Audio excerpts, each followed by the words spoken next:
All right, since you clicked this video, you already know or have an idea what this is going to be about. This is my top 5 tips for absolute beginners on guitar. This is geared toward absolute beginners, and this is supposed to help you begin your journey as a guitarist. This can be used for multiple different instruments: piano, flute, saxophone. It's primarily geared toward guitar, so be aware of that. But I'm positive any instrumentalist could find use in this, especially in their beginning days as a musician. So let's just go ahead and dive right in.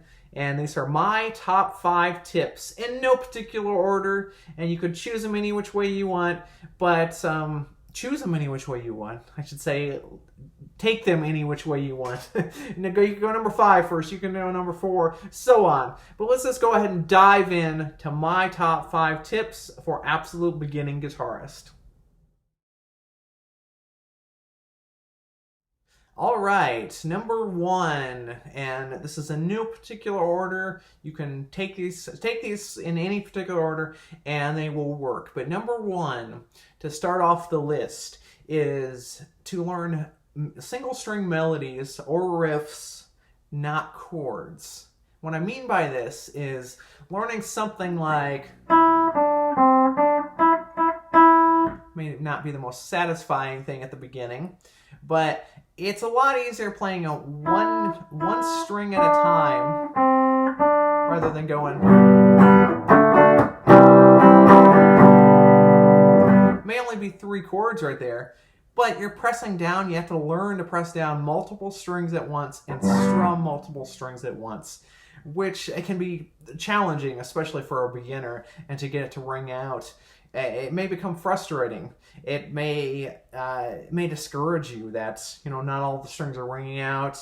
Whereas a single string melody will satisfy you right away, or a riff. I usually like to teach.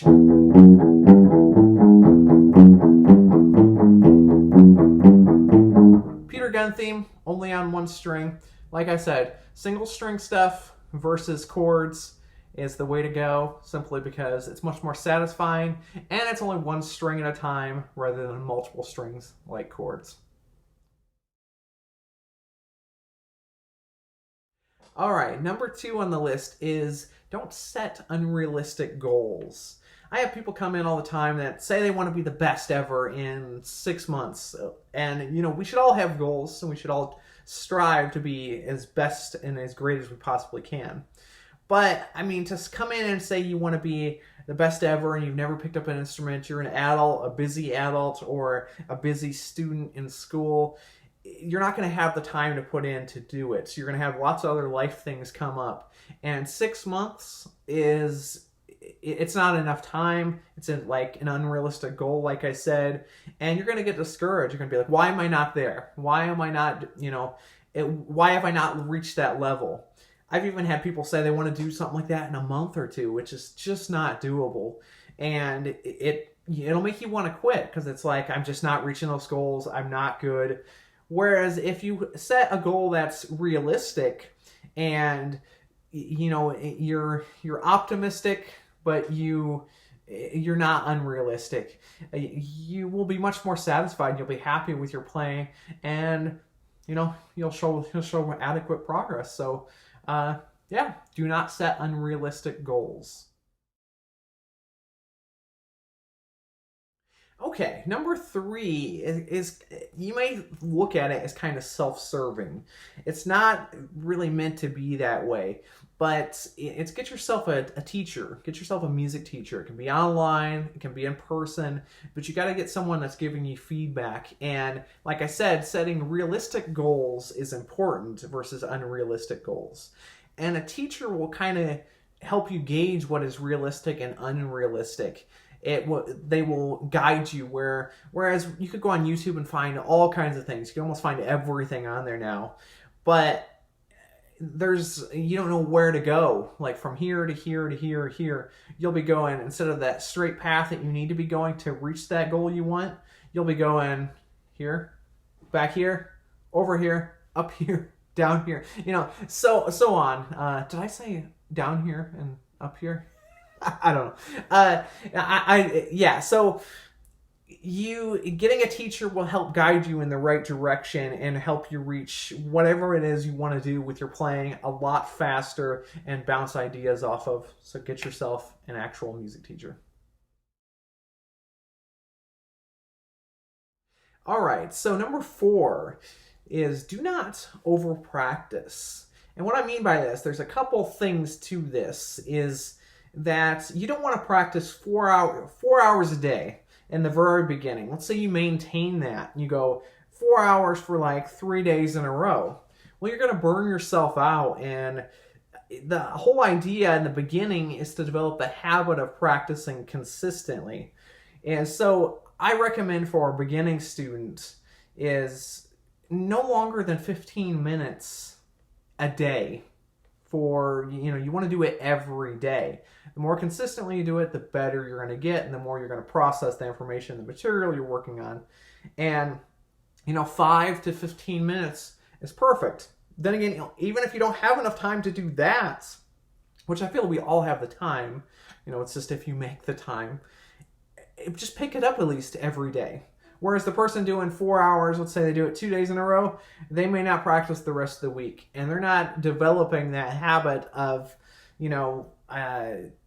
consistently practicing and processing the information. They're trying to cram for a test, which doesn't work in all reality. So you don't want to over practice. You want to practice in a consistent daily manner. And like I said, 5 to 15 minutes daily for beginners. And be consistent.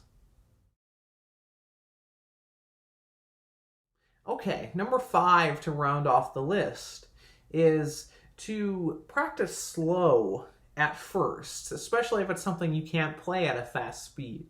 And even if you can barely play it at the fast speed, you're not doing it. You're not having clean articulation on what you're doing. You're picking maybe off. You're fumbling over everything. You want to practice slow and build up speed. It's like if you start off fast, you're trying to run before you can walk.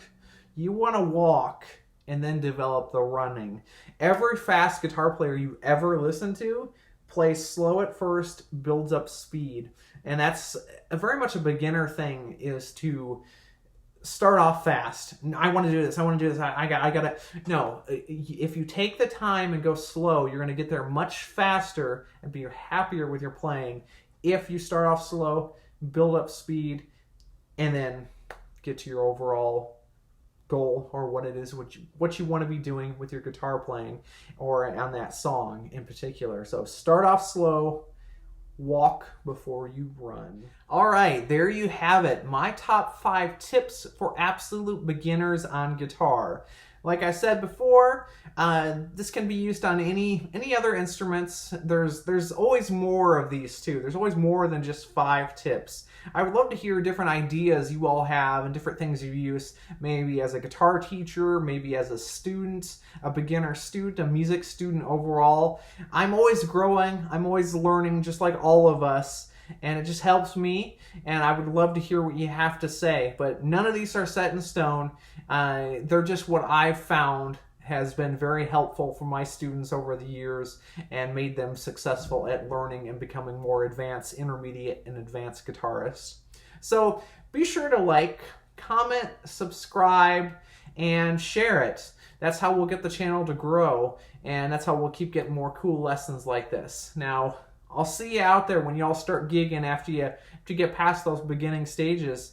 I hope you have a good one, and I'll see you in the next video.